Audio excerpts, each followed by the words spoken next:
Myths and misconceptions about therapy. Before we start, let me say that nobody is too far gone from help, nor are you too old to attend. Please always remember that watching this series is the first step to developing skills for mental wellness. Misconceptions. A therapist is a therapist. First, let's learn about psychiatrists. They hold a DO or MD degree. They monitor the effects of mental illness on other physical conditions and the impact of medicines on the body. While counselors have a master's degree, LPC or LMFT, they provide support for clients' emotional and relationship challenges through counseling and the development of effective coping strategies. We will focus on therapy from a psychological standpoint. These professionals hold PhD, PsyD, or ED degrees.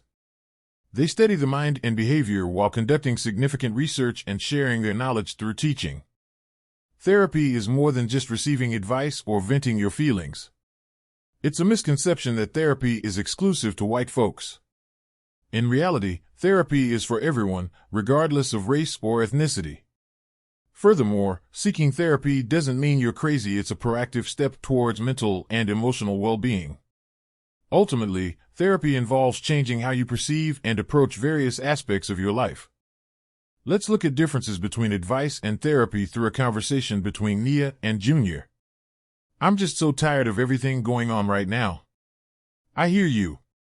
It feels like we're constantly battling against so many things. Yeah, between the pandemic, the racial injustice, and all the other challenges we face, it's overwhelming. Absolutely. It's like we're carrying the weight of the world on our shoulders. Exactly. And it's exhausting to have to keep pushing through it all. I know what you mean. Sometimes it feels like there's no end in sight. It's like we're stuck in this cycle of struggle and frustration. But hey, at least we have each other to lean on, right? Yeah, that's true. It helps to know we're not alone in this. Definitely. We'll get through this together, one day at a time. Thanks for listening. I really needed to get that off my chest. Anytime, we've got each other's backs. Now, let's view the same conversation from the therapy lens with Dr. Payne and Eric, her client. Good afternoon. How have you been since our last session? Honestly, I've been feeling really overwhelmed lately. It sounds like you've been carrying a heavy load. What's been weighing on you the most? Between the pandemic, the racial injustice, and just trying to navigate life in general, it feels like I'm constantly on edge. Those are incredibly valid concerns. How have you been coping with everything? I've been trying to stay connected with friends and family, but sometimes it feels like it's not enough. It's important to have that support system, but it's also okay to acknowledge when you need additional help. What would it look like for you to prioritize your well-being in the midst of all these challenges? I guess I haven't really thought about that.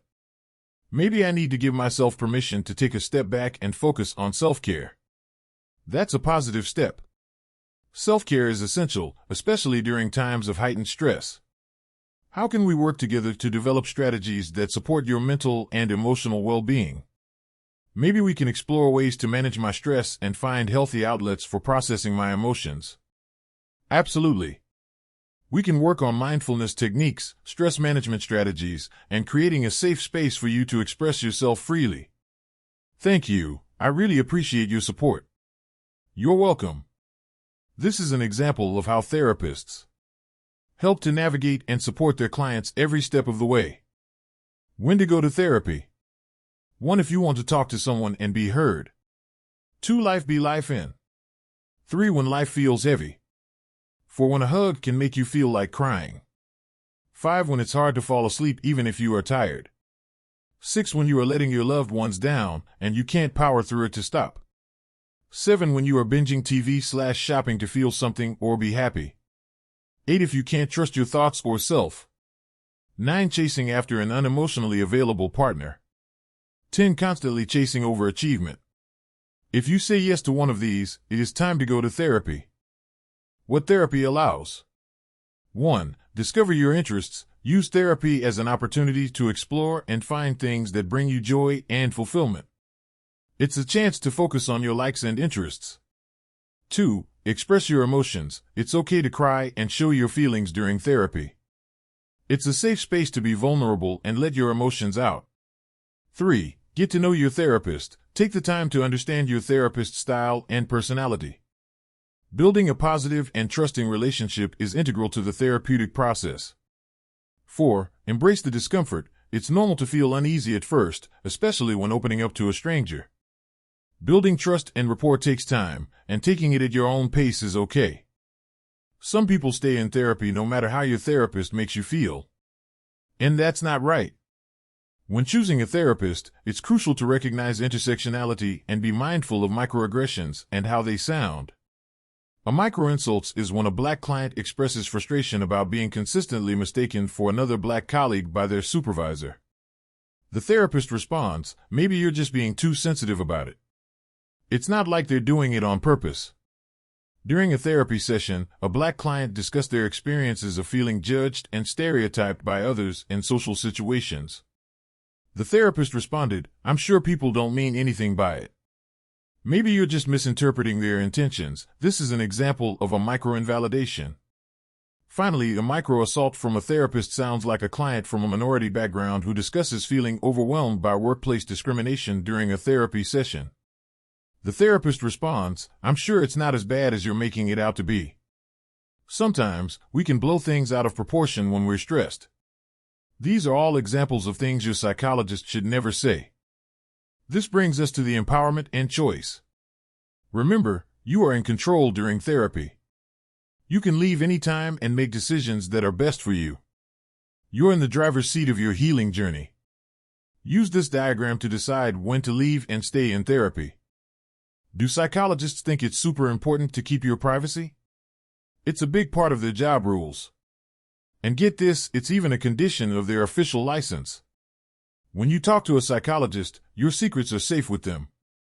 If they don't keep things private, they could lose the right to be psychologists in the future.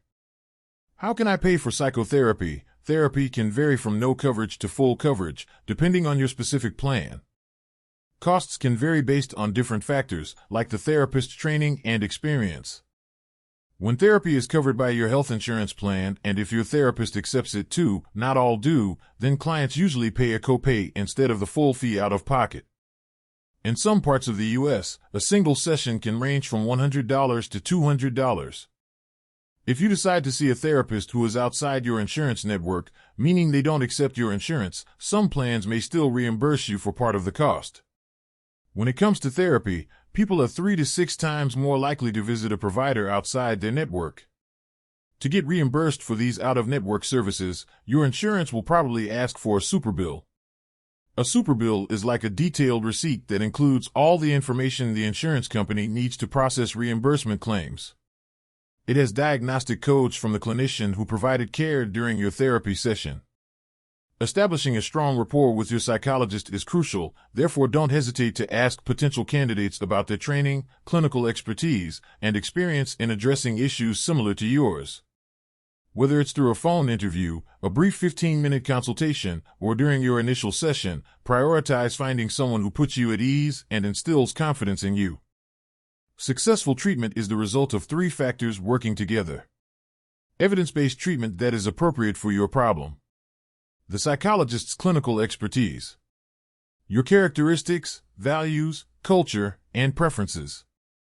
Looking for a therapist can be difficult, but these resources help ease the burden.